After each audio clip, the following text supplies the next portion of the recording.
Hello, everyone. We'll get started in just a few minutes. We'll let a few more people arrive.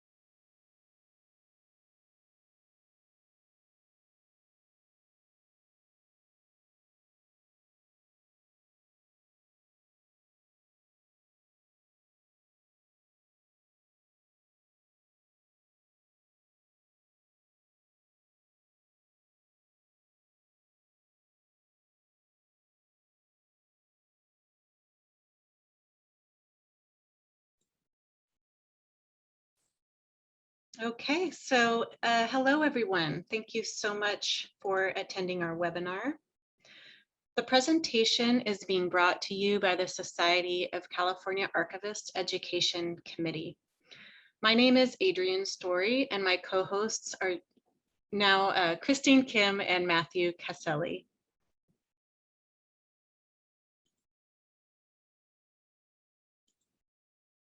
Today's session will be focused on processing and providing access to email collections with ePADD. I'd like to introduce our presenters. Annie Schweikert is a digital archivist in the Department of Special Collections and Digital Library Systems and Services at Stanford University Libraries, where she preserves, processes, and makes accessible born digital archival collections. Sally DeBush is a digital archivist in the Department of Special Collection at Stanford University Libraries. She is responsible for creating policy and workflows related to born digital archiving and processing born digital collections with a particular focus on email. She also managed the most recent cycle of development for the ePADD software in 2020. Before we get started, a few housekeeping points. We have closed captioning enabled. You can access the closed captioning options for you on the Zoom control panel at the bottom of your screen. During the presentation, we are going to mute your lines. If you have questions along the way, please send them through the questions box to all participants. We'll collect these for a Q&A session with the presenters at the end of their presentation. In the question and answer area, you can upvote questions to show interest. You can also check the option to ask your question anonymously if desired. We will be recording today's session and we'll be circulating a link to all of you after today. So let's get started.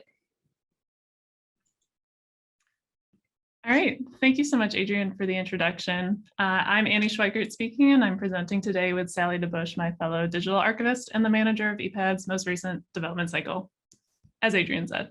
So let me share my screen. And I will be getting us started today with a quick background on the ePADD project itself, just in case you are unfamiliar. ePADD was created to address the challenges of archiving email collections. Email is, of course, a modern form of correspondence, which alone makes it essential for research, but email's ubiquity, as well as its sheer volume, means that it documents our lives in a much broader sense as well. It encompasses our transactions, our work, our relationships, and our interests in both personal and professional settings.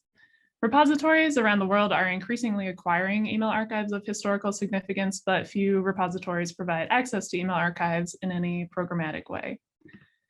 This is due to a number of challenges that will sound familiar. One is the high risk of personal or confidential information within the email archive due to the often informal use of email as a medium of communication. So this data can include social security numbers, bank account information, scans of passports or driver's licenses, or discussions of grades or medical procedures. This sort of information can't be shared with researchers for legal and/or ethical reasons, but almost every email archive contains it. A related challenge is the public perception of publishing email as leading to scandal. Think about the coverage of WikiLeaks and Hillary Clinton's emails. And besides the potential legal and ethical concerns, email is technically challenging. The CLEAR report from the Task Force on Technical Approaches for Email Archives wrote that email is not one thing, but a complicated interaction of technical subsystems for composition, transport, viewing, and storage. There are many email clients, email file formats, and email structures which need to be normalized for any system attempting to deliver email corpuses to researchers. And finally, compounding these issues is the scale that email collections can grow to, sometimes into the tens of millions of messages, which alone makes it difficult for archivists and researchers to process and use. So ePADD is a piece of software designed by archivists and computer scientists to address these challenges and enable research and scholarship. It supports screening email archives for potentially sensitive information and making them discoverable and accessible for research by providing various methods to search, browse, label, and restrict email collections. ePADD is free and open source, and it incorporates techniques from computer science, including natural language processing and named entity recognition. It analyzes email archives upon import and extracts entities, including persons, corporations, locations, government entities, political parties, universities, awards, diseases, among others. It also screens for sensitive information such as social security numbers and credit card numbers. And this automated functionality enables archivists to effectively screen collections for sensitive data and provides researchers with a ready-made set of structured metadata that they can query and browse. In ePADD, email appraisal, processing, discovery, and delivery happens in a four-step process, and each process is called a module. The first module is appraisal, which allows creators and donors, as well as curators and archivists to easily gather and review email archives on a local server prior to transferring those files to an archival repository. The next module is the processing module, which is geared towards archivists, and it provides us with the means to arrange and describe email archives on a local server after their transfer. And then once processed, the email archives are provided to researchers in two forms. The discovery module lets repositories share a redacted view of email archives through a public web server discovery environment. So that is to say, researchers can search email correspondence, email headers, and extracted entities in this module. But access to the full text of email collections is restricted. It's actually redacted. And although most of the content is redacted in this module, researchers can search, which provides a little more contextual information than could be conveyed through more traditional discovery documents, such as catalog records and finding aids. And then the delivery module is how the repository moderates researcher access to the full text email archives. This module allows unrestricted access to the email archive itself on a local server within a physical reading room environment. So at Stanford, we have a dedicated locked down workstation in the reading room that holds our email collections. ePADD has gone through several stages of development since its first grant in 2012, and it has been funded by Stanford as well as the NHPRC, IMLS, and Mellon. The current round of development is being led by Harvard and the University of Manchester, and it focuses on integrating long-term preservation functionality into ePADD. We also have a robust user community, which you can see on the right. So that's an intro into what ePADD is, and now we'll be taking a look at how it actually works. So I'll just switch over to the interface here. I will also put the user guide to ePADD in the chat. If I can find the chat. So that you can take a closer look if you'd like. Okay, there it is, great. So this is a Google Doc that is just a user guide to ePADD that will be explaining many of the same things I'll be explaining now. So I'm running ePADD on my laptop with a small test collection. This one is comprised of Jeb Bush's email, which he released from his time as governor of Florida. So ePADD launches in the browser, so you're working in a web interface, but it's all locally hosted, which ensures privacy. And what we're looking at right now is the appraisal module. As a reminder, the appraisal module is the first of the 4 ePADD modules, and it's the one where donors and curators work with archivists to import email and review the archive prior to accessioning. So items to review in this module include identifying and flagging sensitive messages, imposing restrictions on access, and determining the relevance and importance of messages within the archive. So we are at the browse screen, which offers several access points into the collection. This is the sort of splash page that launches when ePADD starts. There's no best order in which to approach email archives. Every collection can benefit from a different approach. So I'll just take you through the various access points one by one. Some are relatively self-explanatory. For example, if we look in the correspondence section, we can browse the email corpus by correspondent name. Correspondents are listed here. ePADD is able to merge multiple identities automatically for a single correspondent. So if the same person has two email addresses that they use, those addresses will end up merged under the correspondent's name. So if I click on edit correspondence here, we can see all the aliases for Jeb Bush that ePADD is merging together into one person. You can also manually edit. Sorry, I'll go back. You can manually edit this correspondence list if ePADD gets it wrong, or add more aliases that it might have missed. So this is helpful because now we can actually see all of the emails under Jeb Bush's various aliases in one place. And I will also use the correspondence category to show you how the email messages themselves display and some tools that are available to you in that view. So I'll just click on Nina Oviedo's email. This is the message view. You can see, because we clicked on Nina Oviedo's name, you can see her email address is highlighted in the header, and the body of the email displays below. Attachments are at the bottom. They can be downloaded if you click on them. On the left here, you can click on filters by correspondence. You can click on filters by attachment type. These filters will narrow your results to, for example, only emails where Nina Oviedo and I'll click on Pam Dana's name. These are going to be only the emails where both of them are senders and receivers. By clicking the right and left arrows in the top right corner, you can browse through the text of all the emails these correspondents sent and received, and they're sorted chronologically. So while we're in the message view, I'll point out where you can download messages. Right here, the download button. They download in MBOX format, which is a relatively standard email file format that can also be opened in a text editor. You can also download the message attachments in a zip file, in which case they will download as their original format. You can also get a persistent URL to the specific message you're looking at by clicking the ID button and copying the link to the message ID. So you can just copy the link here. And finally, you can also add free text annotations. That's this ID button. Oh wait, no, apologies. That's not message annotation. There we go. So I'll just put test annotation. And these are just sort of free text notes that will appear to the researcher. You can add annotations in bulk to all the results that you've filtered down to. So we could add an annotation to all 35 messages between Nina Oviedo and Pam Dana. And you can also filter on the left by whether or not the messages are annotated. And this is a feature that is also available to researchers in the reading room accessing the collection through the delivery module. They can annotate messages and export the messages with annotations attached if that's helpful in their research. So that is the message view. I'm going to move back to browsing in the home screen. And we'll take a look at entities. You can also browse by entity. So ePADD uses a custom natural language processing toolkit to extract entities, which includes proper nouns such as people, organizations, corporations, etc. Some examples in this collection, if we go into place, we can see that there's sort of administrative terms such as county and district, specific proper nouns such as Virginia and California, and more general geographic terms such as West and South.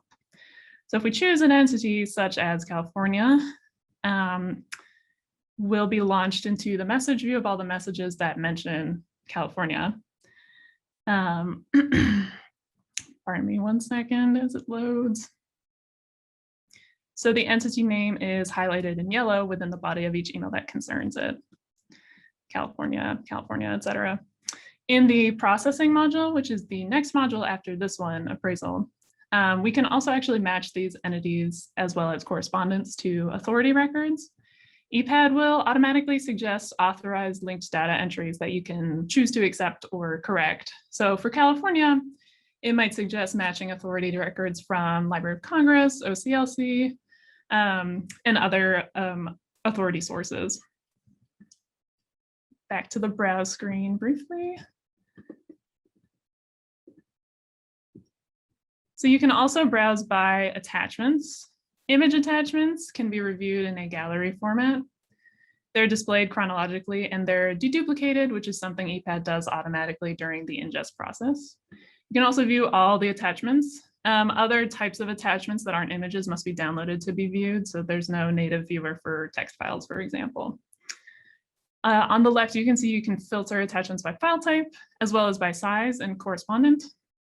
Filtering out small attachments and the attachment sizes can be helpful in weeding out, for example, small logos in email signatures and other things that are of less research value.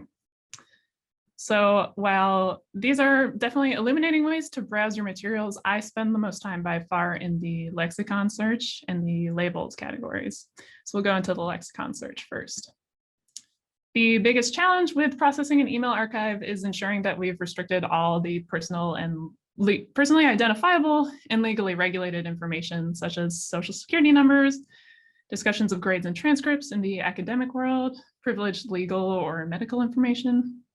And ePADD uses lexicon analysis to search email messages for terms associated with sensitive information, and it pulls these results out for us. So in processing email, I look closely at this category called sensitive, which we can see breaks down into different subcategories, including employment, health, and legal. So you can see exactly which terms the lexicon is looking for by clicking the Edit Lexicon button up here. And you can see, these are the terms it's looking for. You can browse through messages that fit these terms much as you would browse by correspondent or entity. So this is test category, and this breaks it down into the individual terms. Some terms have a high false positive rate. So ID is often just a misspelled I''D, or it can be part of a URL or another word. But others, do yield results often. SSN is one that I'm not actually going to click on because it does have an actual social security number in the message. So that helps us identify those messages with sensitive information.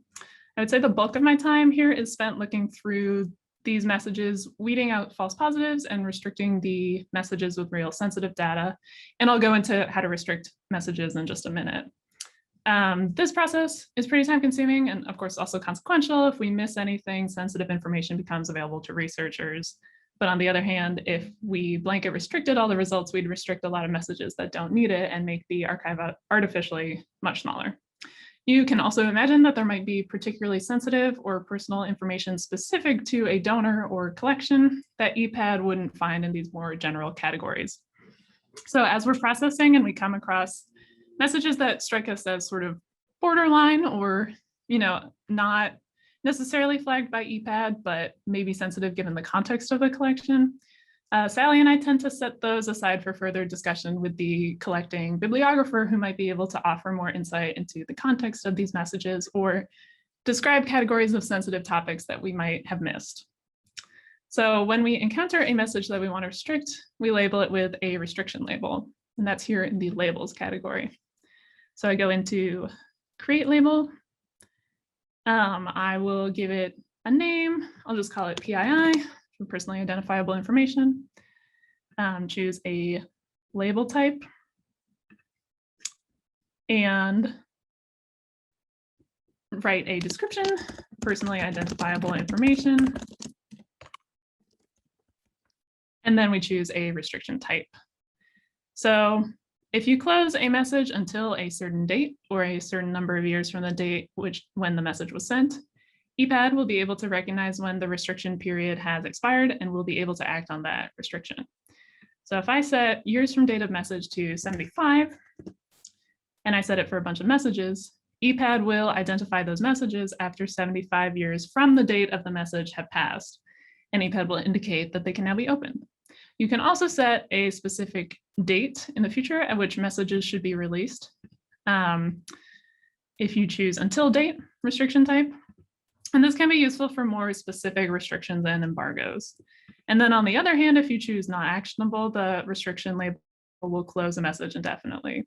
Typically at Stanford, we set restriction lengths of about 75 years for PII and other legally regulated information, and shorter restriction lengths for less sensitive materials such as addresses or phone numbers that might change more frequently. So what does this look like when we're actually labeling the messages? Let me head back to the lexicon search.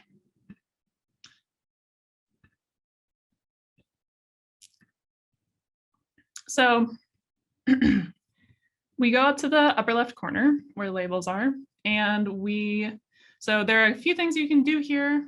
If we wanted to prevent this message from being accessed by researchers at all, we could click the restriction label, do not transfer. This means that the message will be excluded from the archive from the next module on, but of course not deleted from the original archive.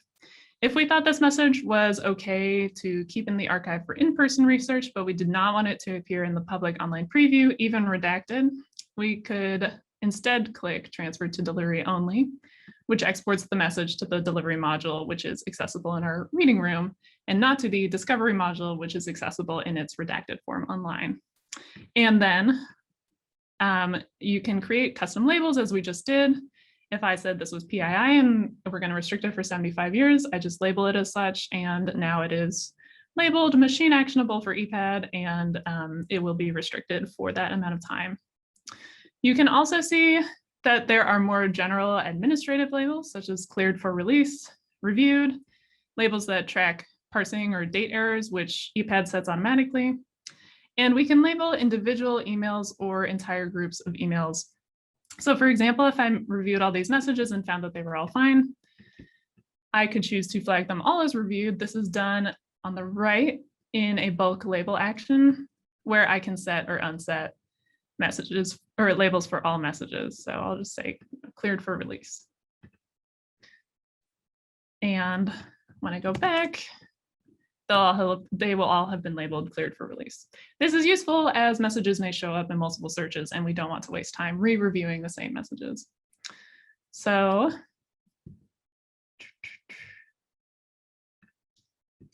pardon me real quick. Okay, so while we spend the bulk of our time ensuring that sensitive information gets properly restricted, lexicons and labels don't just have to be used on material that we would restrict.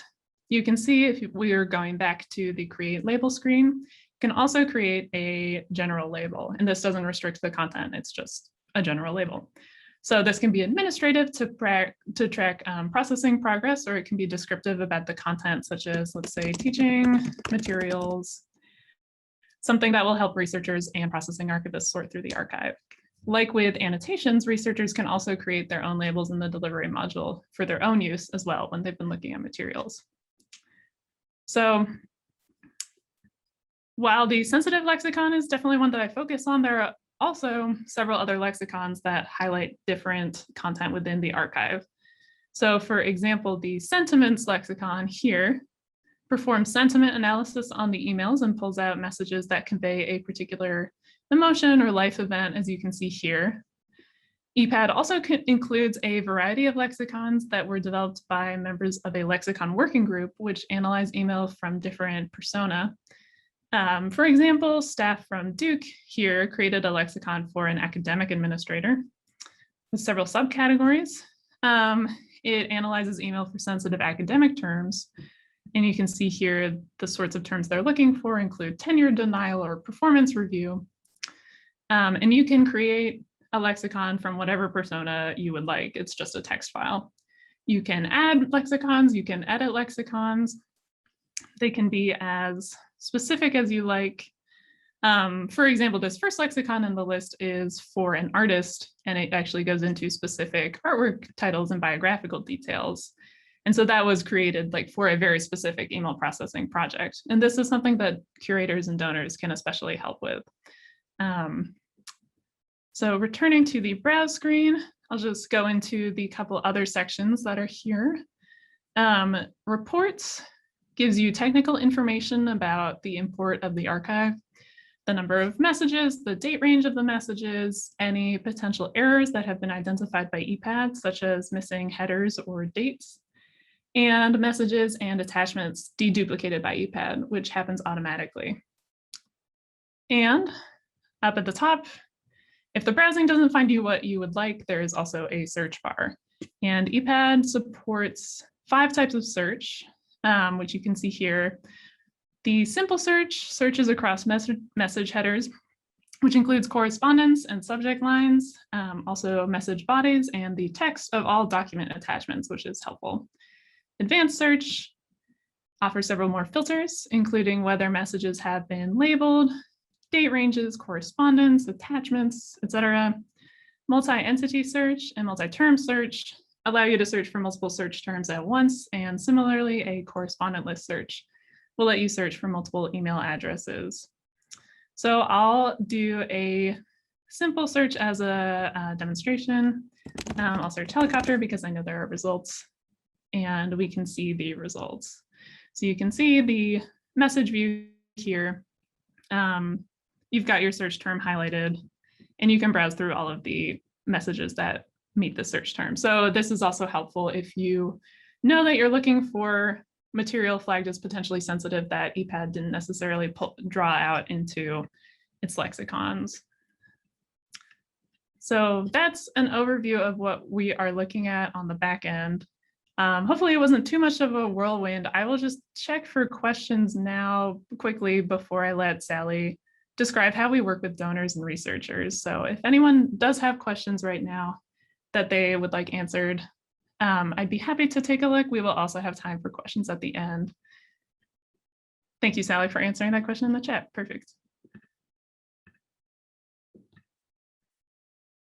And there's a question in the Q&A that asks, how are individuals, private and public citizens, made aware that their emails will end up collected in an archive? That's a great question. Obviously, email correspondence involves a lot of third parties. Part of the way that we address that is that the only publicly available version of the archive is heavily redacted. So Sally will go into this some more, but really all you see when you are previewing the email collection online is basically proper nouns, entities. And you really can't see the sentence content. You can't see, of course, any email addresses or any information like that.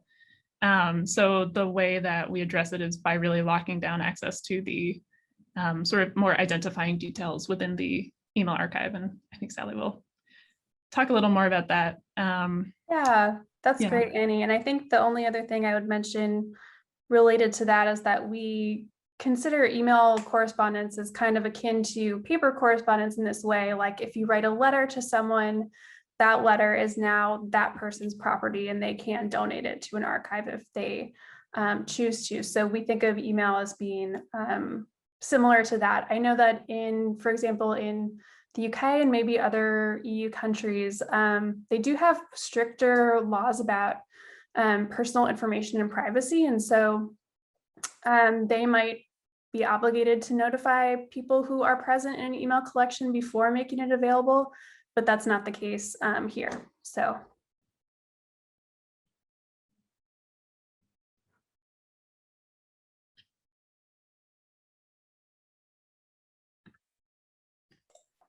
Okay, well, maybe we should hold off the rest of these questions until the end, if that's okay. I'm going to speak a little bit about working with donors and researchers. And let me just share my screen 1 second. Okay, are y'all seeing my presentation? Okay, great. So working directly with email collection donors or creators can really provide an invaluable opportunity to gain that contextual information about a collection to inform your appraisal decisions. The level of engagement with your donors or creators will depend probably on their interest and availability as well as yours. Sometimes donors are very invested in the processing of their collection, and sometimes they aren't. Sometimes they simply aren't available. So while it's not always possible to have that direct communication, if you do have the opportunity to meet with them even once, I would highly recommend doing so, as it can be very helpful to you. And there's a range of options for engaging with donors as you appraise their collections. And I can give you a few examples based on our experience, but there may be some other great strategies out there.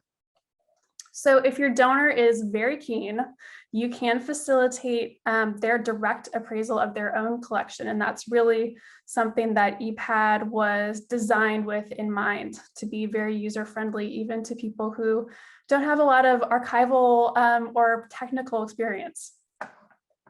So to do this, you could walk them through the process of installing ePADD on their computer and give them a tutorial on the software, basically like Annie just did. And they could review their collection themselves. They can apply labels themselves before it even arrives to the archives.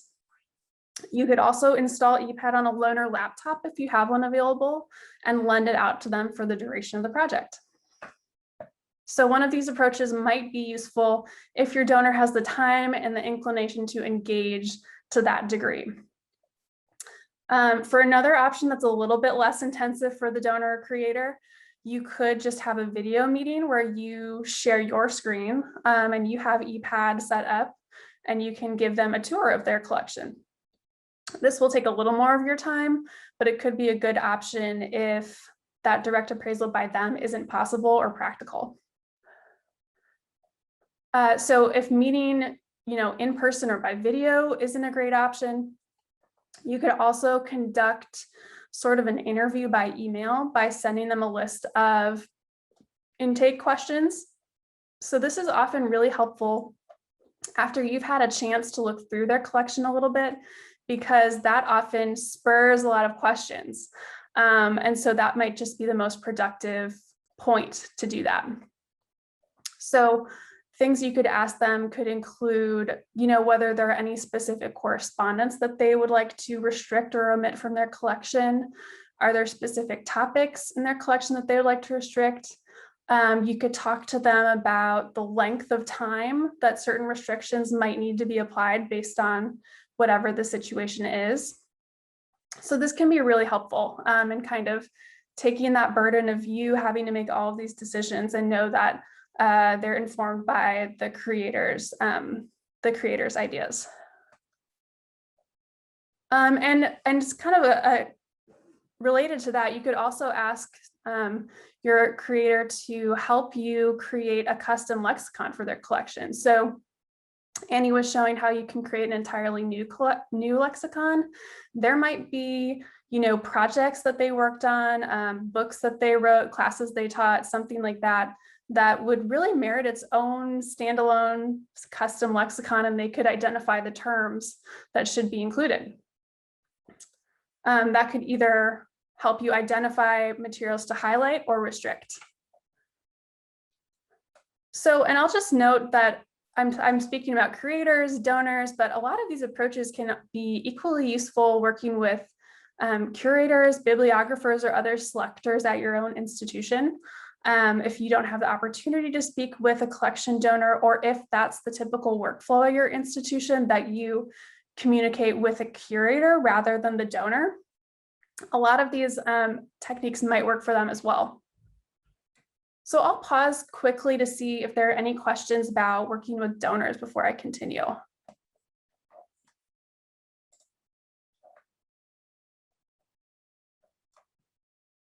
Okay, I'm just looking at the chat and the Q&A. It looks like maybe these can wait until the end. Oh, Susan Goldstein is asking, did I say that donors could use ePADD to cure or to restrict in advance of donation?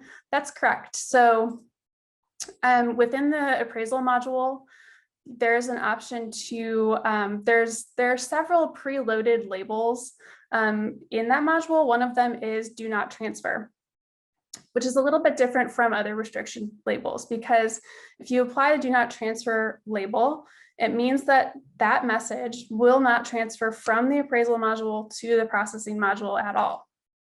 So if your donor identifies some messages in the appraisal module that they don't even want the archive to have, period, they could apply that label, export that collection from the appraisal module, and give you those files, which would mean that you would have the collection minus whatever messages they had applied that to.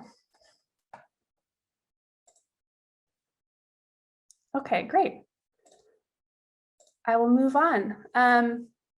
So speaking a little bit about working with researchers, there are various ways to facilitate researcher use of collections both in person and remotely.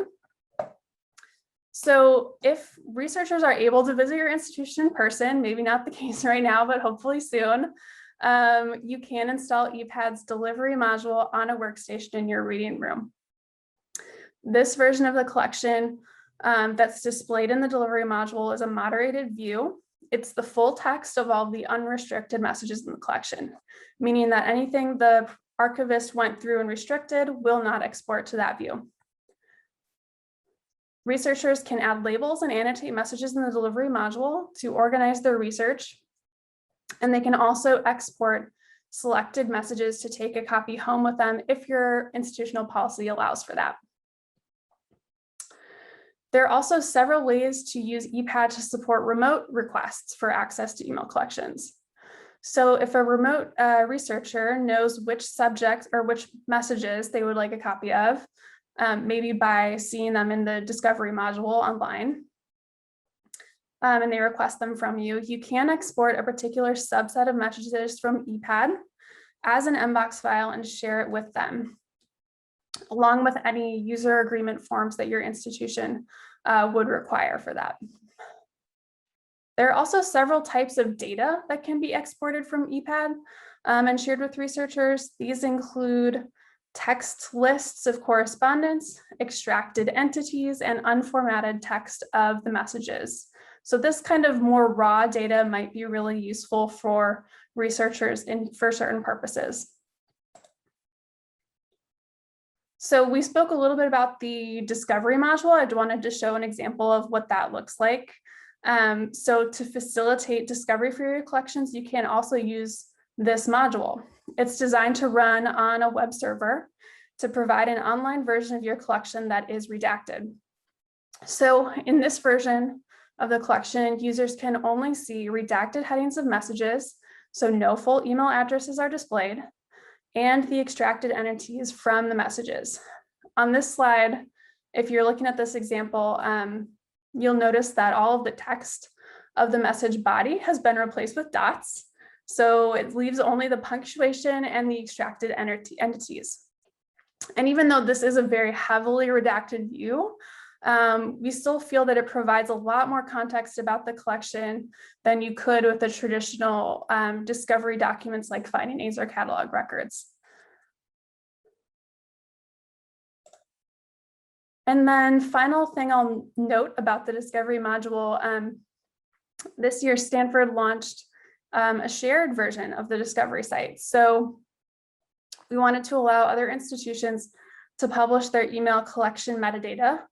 And now we have a collection from the University of California, Santa Cruz displayed on the site.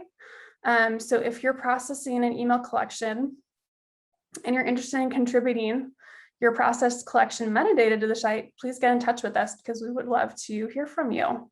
And this is accessible at ePADD.org if you'd like to take a look at it. Okay, so that is the bulk of our presentation. Thank you so much for joining us today. Lots of ways to stay up to date and keep in touch with us. You can check out our project website, follow us on Twitter, or join our mailing list. And if you have any questions that we're not able to get to for the rest of today, or that you think of after the fact, please don't hesitate to reach out to us. Our email is at the bottom of the slide.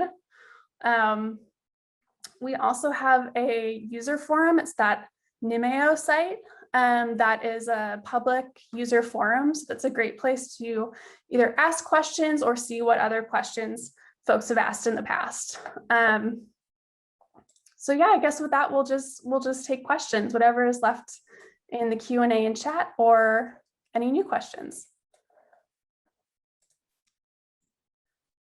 And Thank you. I'll just leave this slide up. Thank you so much. Christine, feel free to go ahead with any of the questions you've received. All right, thanks Annie and Sally. That was a really great demonstration. We have several questions, so I'll just start taking them in order. The first question is, are you able to view or see forwarded characteristics, so such as whether a message had been forwarded and or who the original sender may have been? Yes, you are able to see forwarded emails if they were sent or received by the individual who donated the email. It shows up as a, forward in the subject line, and you see who forwarded to them originally. Great. And the next question is, my institution has unprocessed emails from an individual who worked at the company during the 1990s. Will ePADD have any difficulties processing emails from that time period? Yeah, that's a great question. So not to get too in the weeds with the technical stuff, but to import a collection into ePADD, it needs to be in an mbox format, which is a pretty common format for email. Like if you were to export your Gmail collection, it would be in an mbox format. But if you're dealing with a collection that's a little bit older, like from the 90s, it most likely will need to be converted to mbox first. And there are some pretty good tools out there that can do that. I think the most common ones are called Emailchemy and Aid4Mail. They're both paid, but they're not horribly expensive. And they can convert many different types of email into mbox and other forms too. So that would be your first step. It's possible that you could encounter technical problems in making that conversion. Sometimes data can be a little bit messy. It can not convert exactly perfectly, but it's definitely possible, and we have done it. So I think it should be possible. Great, thank you. And the next question is curious about any potential skepticism you may have received from donors when considering whether to donate their email correspondence, and a couple of examples from other attendees receiving pushback from donors as well as curators, and thinking about using their own emails to demonstrate ePADD. As well as to learn, and another example of an administrator who had expressed discomfort with email being processed. So any tips would be appreciated. Yeah, that's a great question, and also a really common situation too, I would say. I love the idea of working with your own collection as a way to introduce the idea to other people. That's often what we recommend to people. It's a good way to learn how to use the software too. I think what's helpful is to have a good understanding of how ePADD protects the privacy of the email collection, because there is certainly a lot of personal data in most email collections. One important point being that even though it's viewed in a web browser, the actual data of that collection is always stored on the actual machine that you are using. So that's really important in terms of privacy. The second being that to make it accessible, currently the only way to do that, to make the full collection accessible, is in the reading room. So the exact same requirements would be there as would be for any other archival collection. And users would be required to sign whatever kind of use agreement they sign to access any of your other collections. We do have the ePADD Discovery site, but as you saw, the information there is so heavily redacted that we feel that it doesn't pose the risk of violating the privacy of the collection owner. That being said, that's also an optional module. So if you have a collection that you feel is too sensitive to even do that, you can skip that.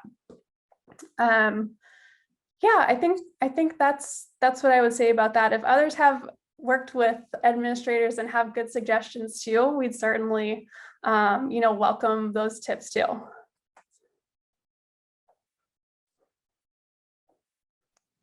Great, thank you. And if others have examples, feel free to add those to the chat as well.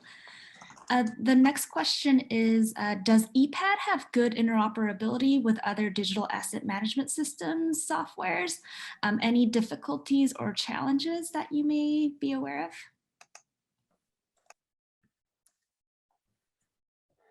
Yeah, so currently ePADD is not terribly interoperable with other softwares like preservation repositories.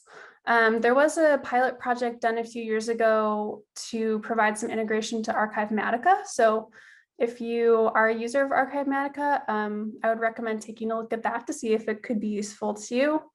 There is the current development work that is ongoing is led by Harvard and the University of Manchester, and that's completely focused on providing better integration between ePADD and preservation repositories.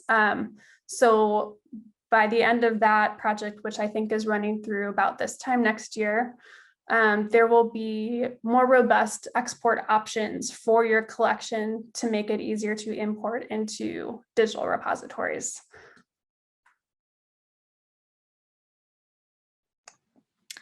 And can you describe what it is like to work with attachments? For example, how do users access and experience word processing documents? Yeah, in this case with attachments, image attachments can be viewed through the browser experience, through the ePADD interface, but other types of attachments have to be downloaded. So how users access and experience things like word processing documents is going to be they'll download the attachments and we'll look at them on their own machine. So for older file types that might not be supported on your machine, this may pose the same problems as many older born digital archives would. But if it's a text file or a word processing document that's relatively modern, you'll just be able to open it in the software using the software on your computer. One other thing I would say about attachments with text in them is that ePADD can search through the text of the attachments. So you will surface those attachments if you are searching a keyword that might be in the document. And in that case, how we saw in the message view, the search term you're looking for gets highlighted in yellow. When the search term is present in the attachment itself gets highlighted in yellow at the bottom of the message. So you do know that there is matching text in that attachment. So yeah. And do you have any concerns about donors using ePADD to scrub collections of challenging information that could be historically significant? That's a great question. Not something that we've directly dealt with, although if you have a collection creator who is doing some appraisal on their own collection, I think that is something to keep in mind, and especially letting them know that we don't want them to overly scrub their collection. But at the same time, when you import a collection into ePADD, that's really a working copy. So you always have the files, the original files to go back to. So if there's ever a question about, well, what got restricted and was that the right decision? You can always go back to the original email files if you have those maintained. But I think what you're getting at with working with creators or donors, that's an important conversation to have with them, to let them know that restricting information that is sensitive to you is one thing, but we don't want them to kind of go too heavy-handed with that. I guess the other thing I would say about that is that I've been sort of surprised at how open the donors I've worked with have been, and how few restrictions that they actually have wanted to put on their materials. So you may be pleasantly surprised in that direction, although then it makes me feel, that I'm overly restricting their collection because they're happy to have it all out in the open. So it depends on the donor for sure.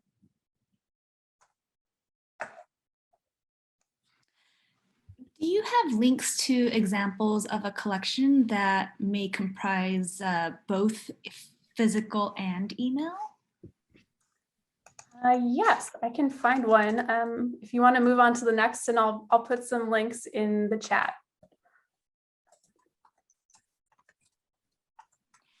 And can you describe working with web email versus client-based email? Yeah, well, as Sally was saying, you have to convert the email that you have into an mbox format before importing it into ePADD. So I will say that once it gets into ePADD, it looks very similar. Web email versus client-based email, it's in the same format and displays with the same message view. As far as getting the email out of your web client or your desktop client, there are, if you're working with modern clients, there are ways to export email, some of which will just give you the mbox format. As that process is pretty similar, I would say, in web with web clients versus desktop clients. And for older email, it tends to be, you just have the email files in whatever format they were exported in originally. So it all just becomes a question of converting the email into mbox, and then you move forward in ePADD with it all looking pretty similar.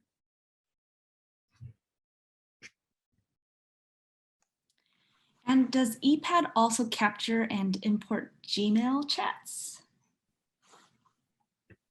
No, not currently.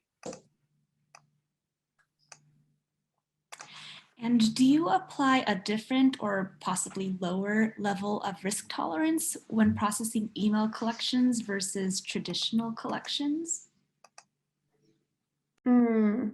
So a lower tolerance would be allowing for less sensitive data, I guess. And I would say yes, most likely, because the difference between a physical collection and email is that email is very searchable.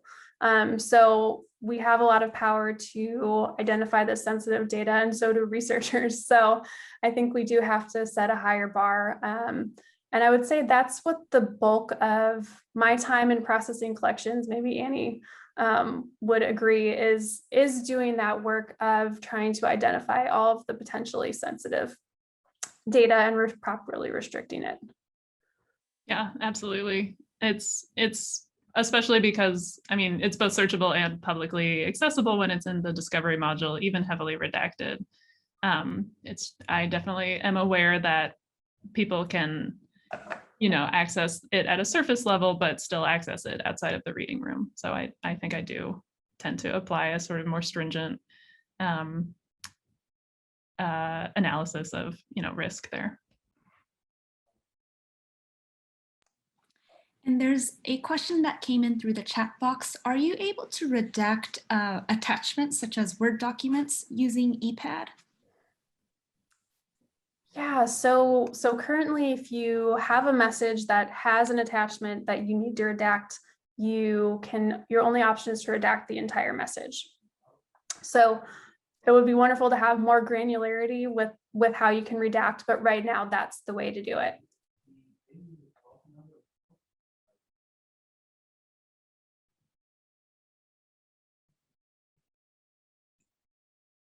Wonderful. We have time for any more questions, at least a couple, if there are.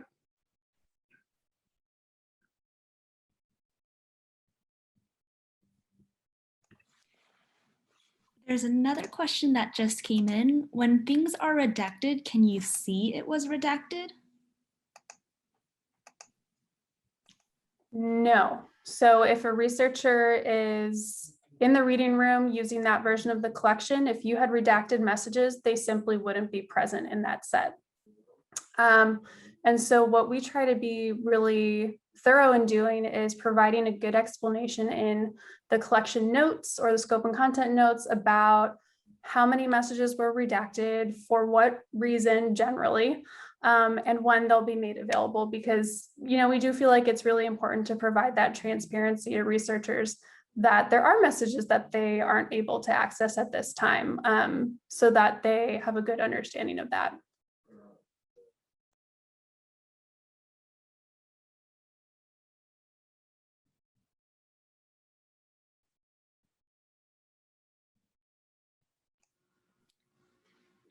Could you say more about remote access for researchers? Are there further redactions you would make for access outside of the reading room? Yeah, so currently the only way that we provide remote access to the email collections is through the discovery module, which is the view that we saw where, you know, most of the messages are redacted and they're just dots instead. We have not provided access to the full text of any email archives outside of the reading room, just for privacy and security reasons as of yet. If we were to, I would certainly make many further redactions. But as it is now, since, well, actually researchers are back in our reading rooms, but of course, during the pandemic, it was just not, we were just not able to provide access to the full text of these email archives.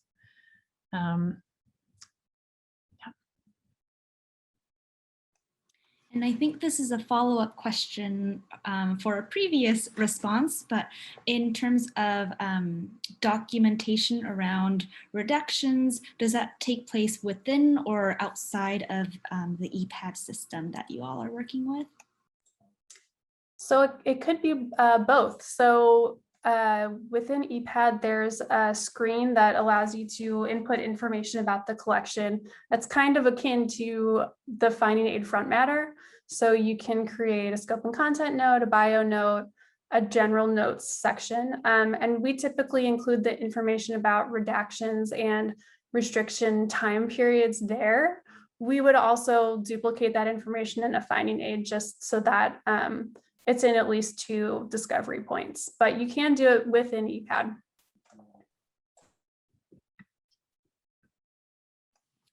And the next question is, the ePADD documentation says that ePADD is optimized for Ubuntu 16.04. Does it run as well under 18.04? And are there any issues that you may be aware of? That's a great question. You know, I don't think we've had a chance to really test it exhaustively in Ubuntu 18.04. If anyone gives it a try, we would absolutely welcome your feedback. You can always get in touch with us at the ePADD_project@stanford.edu address if you do encounter any issues. But I'm not 100% on that right now. I'm sorry.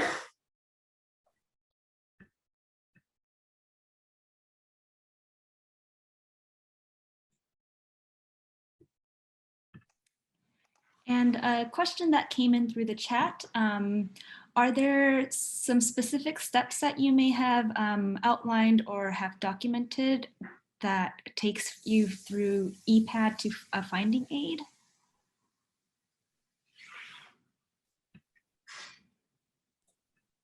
There's no automated process to get descriptive metadata from ePADD into a finding aid. And so that would be a manual process at your institution, and depending on what you use to create your finding aids, it might differ from one place to another. Well, we are at time, and I want to thank you both so much for this presentation. It was incredible, so many great questions as well.